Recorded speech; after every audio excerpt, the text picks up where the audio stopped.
Hey guys, it's Brandon, aka B.Rich Beauty, aka your beauty best friend. Happy Wednesday, y'all!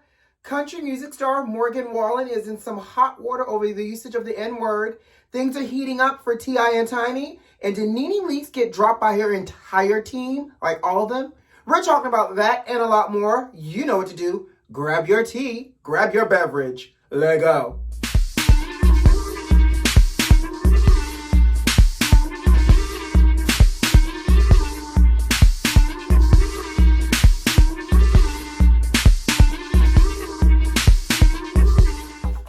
How's your midweek check-in going? Your Wednesday? Child, I missed you.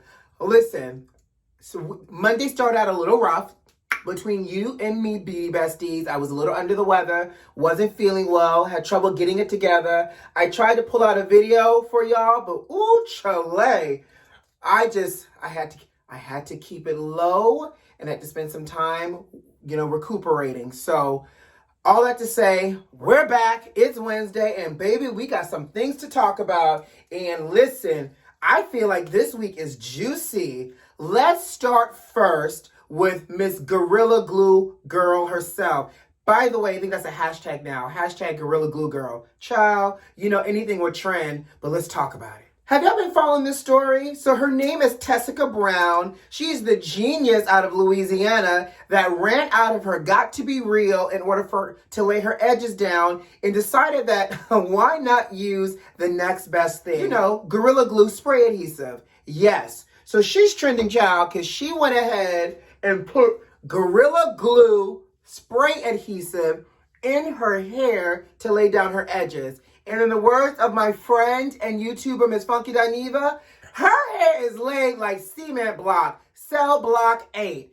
Yes, Tessica Brown put Gorilla Glue in her hair to style it and apparently took to social media a week and a half ago for a call to action because her hair has been in that hairstyle for over 30 days. This whole grown 40-year-old woman thought that somewhere deep down inside her psyche and her thoughts and her logic, that it was logical to put a spray adhesive on the warning label says, do not use on skin, do not make contact with eyes, and do not use on your clothing, right? It says all of that, but no. It says all of that except don't use in your hair. So Tessica Brown thought it was okay to not be able to use it on my skin, but to be able to use it in my hair, where the follicles of my hair come out of my scalp, which is attached to skin, which forms skin, and that Gorilla Glue on top of the hair was going to creep down to the scalp to seal it all in.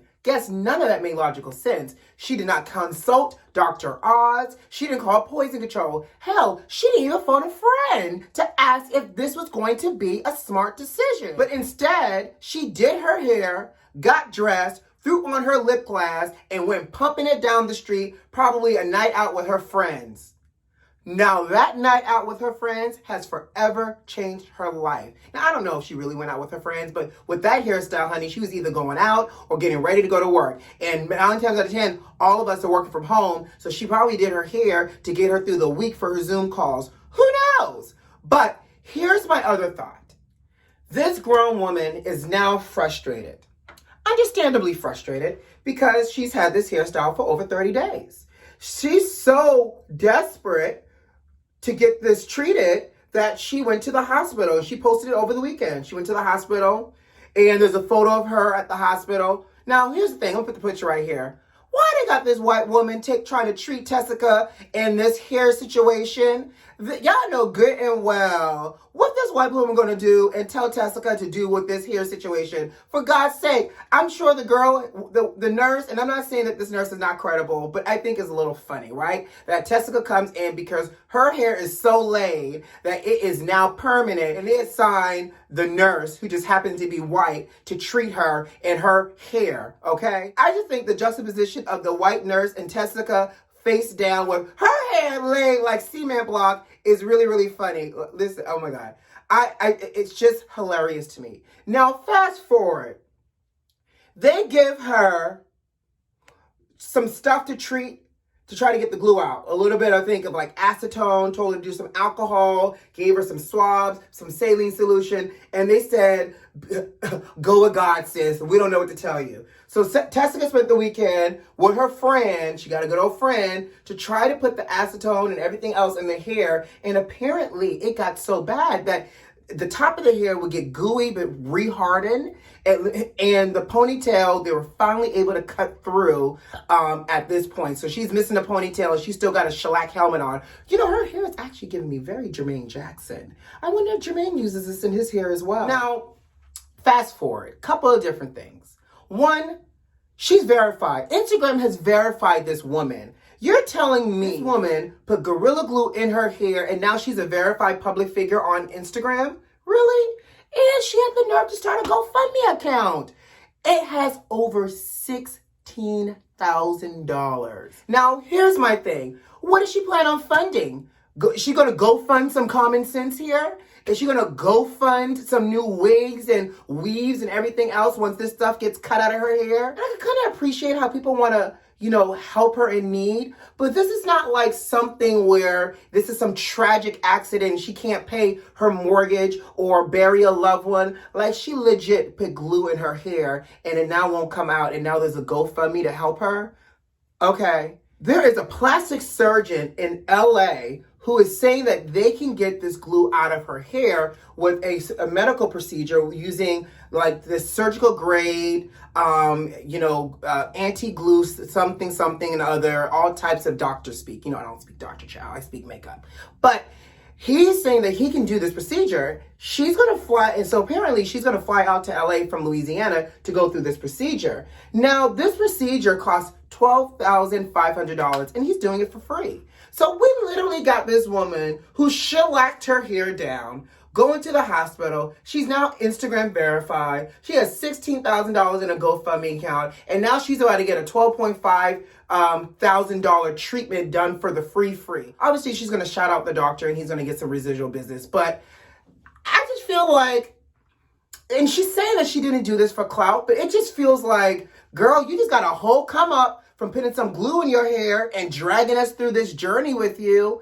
Now, what blows my mind even more, and catch this. Gorilla Glue put out a statement saying, obviously, that they heard what's going on with her. They're sorry about that. And they reiterated for all the people in the back to not use Gorilla Glue on your skin, your clothing, or in your eye area because it's not safe. They had to reiterate that. But do you not know Tessica is now thinking about suing the Gorilla Glue company? Yeah, exactly. She's saying because the label said, do not use on clothing, skin, or eyes, and it did not say anything about hair, that was misleading.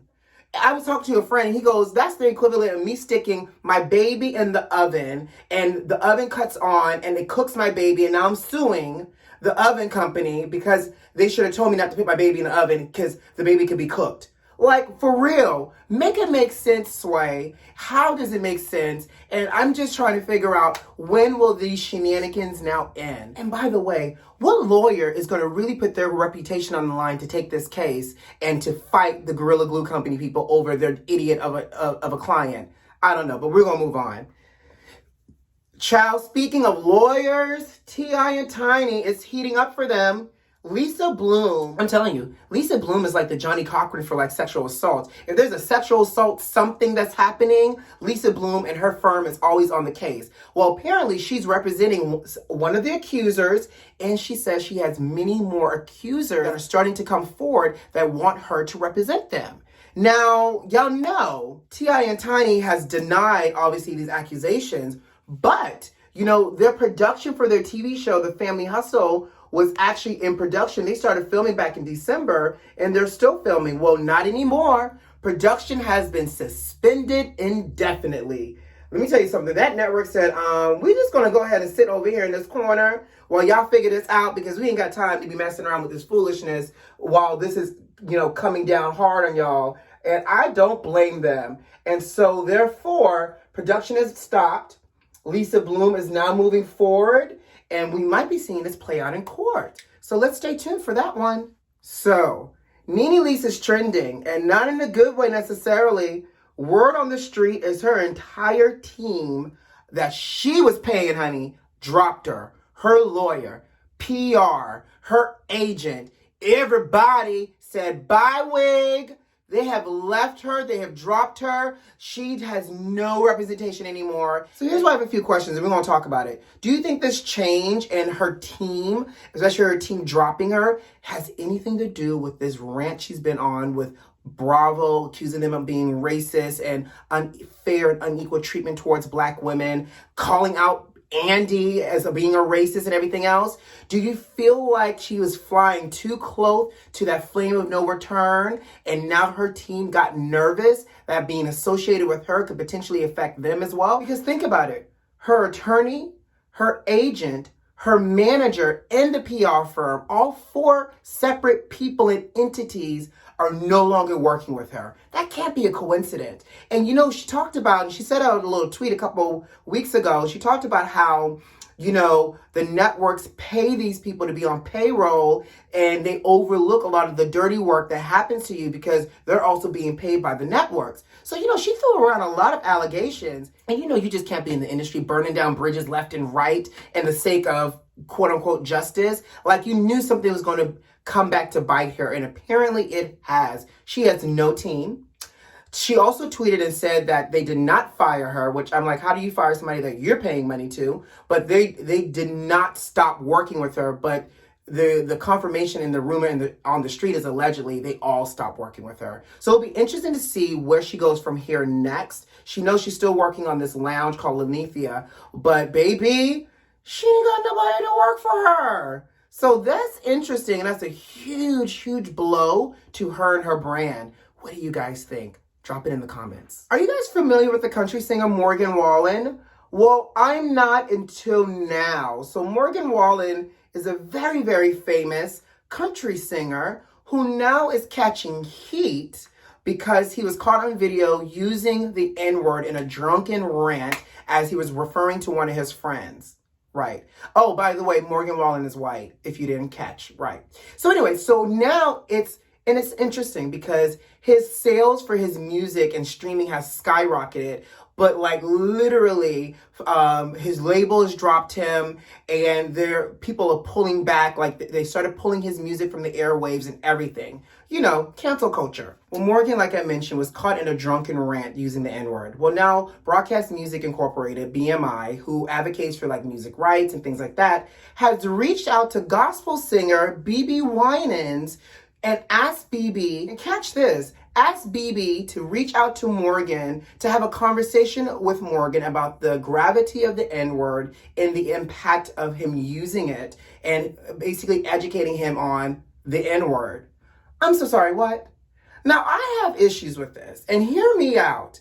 Why does the victim, being a Black person, also have to be this teacher and the savior as well? Why does BMI think it's okay for BB Winans, a Black gospel singer, to reach out to Morgan Wallen, a 27-year-old white man, to educate him on the usage or the lack thereof using the N-word?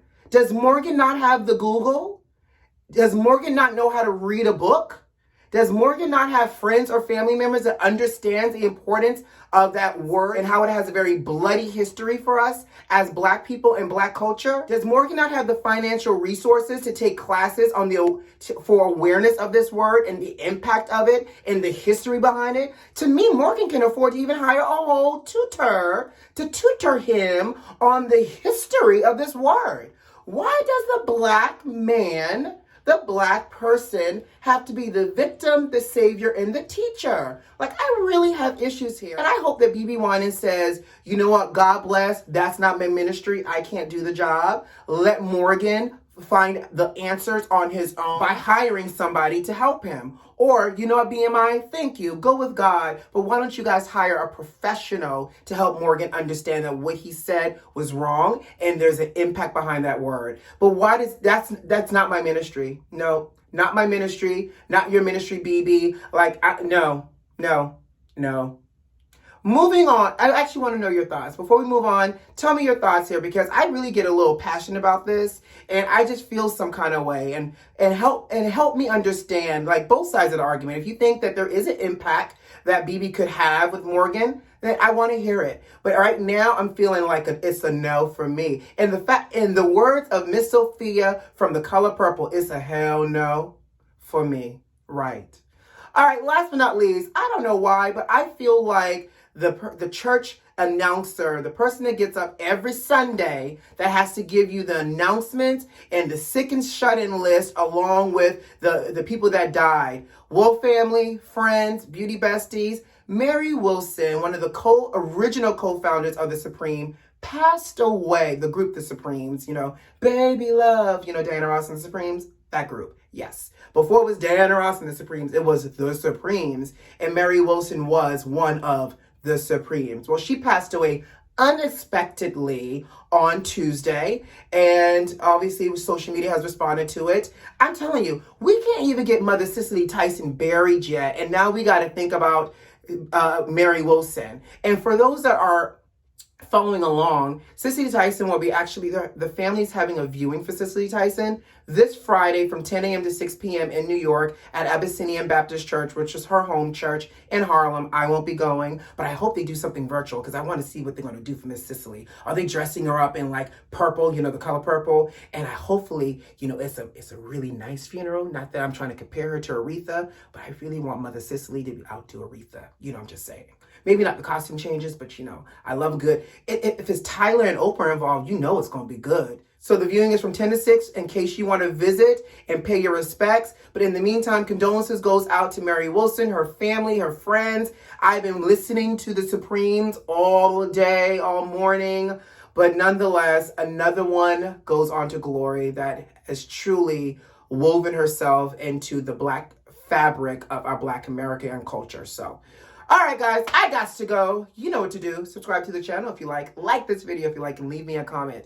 Who loves you? I do. See you Friday. Bye.